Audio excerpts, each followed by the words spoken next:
Just one word before I get into this passage and the bit that comes after it. I think it is really significant that we're back here this morning. I love meeting at the school, but I just felt God impress on me this morning. We belong at the heart of this community. At the very heart of this community are Christians who love and pray for Wheatley and its surrounding villages.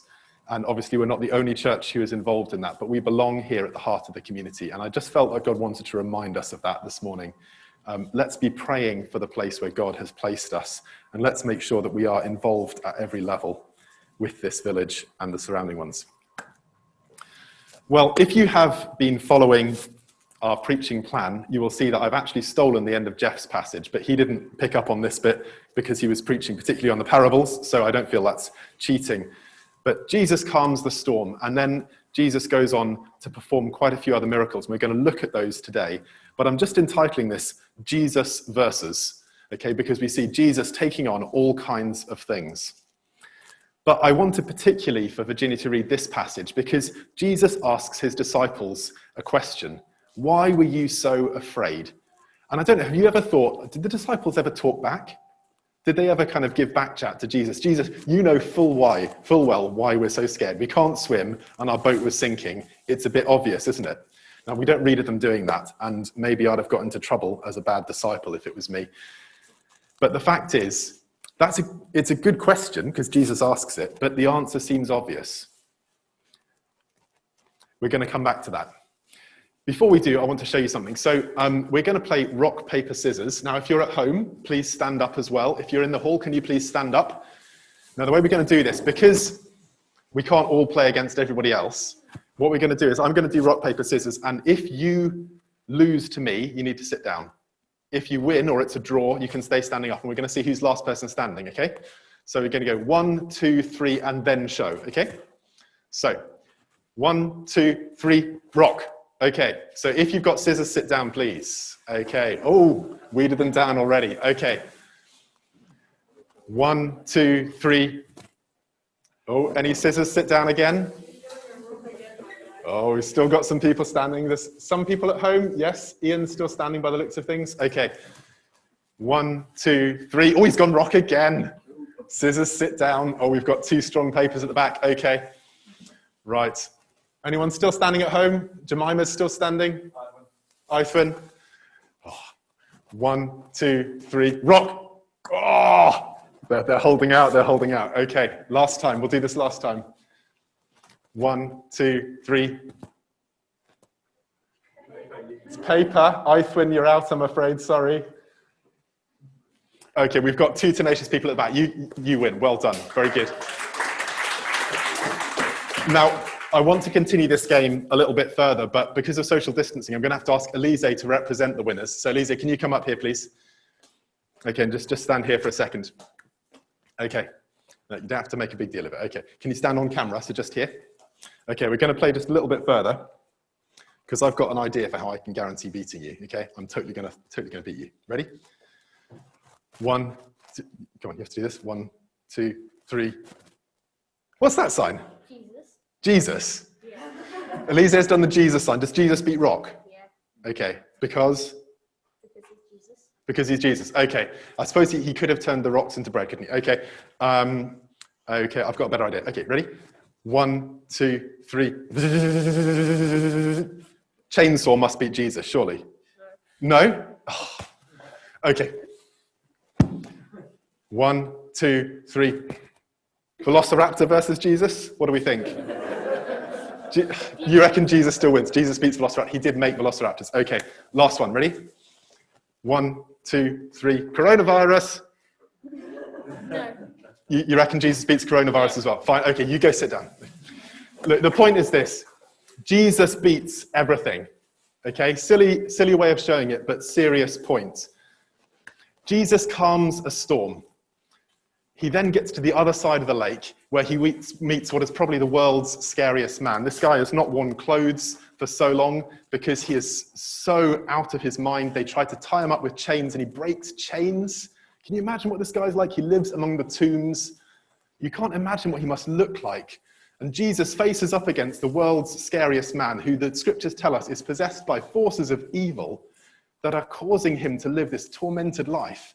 And Jesus speaks a word, and the evil is driven out. And if you want to read that story, you might remember that just to show the power of the evil that has been driven out of him, Jesus allows the demons to go into a herd of pigs, and the evil is sufficient to drown that entire herd of pigs. And Jesus speaks a word, and it's gone. They then cross back over the lake again, and Jesus is talking to the crowd, and Jairus, the local synagogue leader, comes and falls on his knees and says, "Please come and heal my daughter, she's dying." And while Jesus is on the way there, he encounters a secret disease. Nobody else in the crowd even knows that it's there, just the woman who suffers from this bleeding. She has to keep it a secret, because if it was known, then she wouldn't even be allowed to be out there. She would be ritually unclean. And she reaches and touches Jesus, and he heals her. And then he says, "Who was it?" And in the process of that conversation that follows, he also restores her social standing, because everybody there knows that she has been healed and that she is clean. And then he gets to Jairus' house, and the trouble is the girl's died. And Jesus goes in and he touches the girl, and she is raised from the dead. Jesus is stronger than nature. He speaks a word, and the storm is calmed. Jesus is stronger than evil powers, and Jesus is stronger than death. So why is it that Jesus asks his disciples, "Why were you so afraid? Don't you have any faith?" He doesn't ask it because the storms are not dangerous. Storms are dangerous, particularly if you can't swim, particularly if you're in a small boat, particularly in the days before coast guards and lifeboats. He doesn't ask it because the storms are safe. He asks it, well, you have a think about why he asks it. He doesn't ask it because the devil isn't real. The devil and the forces of evil in this world are real and present. There are even lawyers who have come to faith because they heard, and you hear about this in the Alpha Talks actually, they heard somebody speak about the forces of evil, and they said, "I see this every day, and I believe that that's real, so I'm going to believe that there's a God who can overcome it." When it comes to Jairus and to the woman with the issue of blood, it's not because illness doesn't matter or because death isn't tragic. Those things affect us deeply. But in the midst of all of that, Jesus says, "Why were you afraid?" Because I want to offer you 3 illustrations. Now, different ones of these will work for different people. The first one is this. For those who have read The Gruffalo, now you can probably see that there, just about. Hopefully that will just about work for you guys. Okay, The Gruffalo features a mouse who encounters 3 predators, and on the way back, as he comes back towards them, he has a Gruffalo walking behind him, this huge, hulking sort of beast. And all these predators see the mouse, and then they look up, and they see the Gruffalo, and then they run away. Now, it's not that these predators aren't dangerous to the mouse, it's just that the mouse has got backup. And when Jesus says, "Why are you afraid?" perhaps that picture works for you. We might be the mouse, and we might be facing up against predators, and at the moment, these are reminders of one of the predators that we face, but we have backup. It's not a Gruffalo, it's Jesus. We didn't do Jesus versus Gruffalo, but we know who wins. The second illustration that might work for you, and this is an interesting one because this could work in conversation with people who don't know Jesus as well. Some people say life's like a roller coaster. There's ups and downs. But the thing is that roller coasters don't happen by accident. Roller coasters are designed. There is a creator to the roller coaster who has made it so that there are ups and downs. And actually, on a roller coaster, sometimes you are actually falling. Sometimes you are actually experiencing 3G on the corners or whatever it might be. It's not that that's not real, but there's a designer who has made it so that at the end, you still end up safe back at the station. And life is like that. We might go through genuine ups and genuine downs. And faith is not about saying they don't matter, but it's about saying that in the midst of coronavirus, or when you've just got married or just had some wonderful life event, highs and lows, they're real, but there's a designer who sees us safe to the end. Why are you afraid? Jesus will see you safe to the end. The third illustration is one for those who love their hymns. And it's one that I sang at school, and I never knew the importance of it at school because I wasn't a believer back then. But it goes like this: "Father, hear the prayer we offer. Not for ease that prayer would be, but for strength that we may ever live our lives courageously.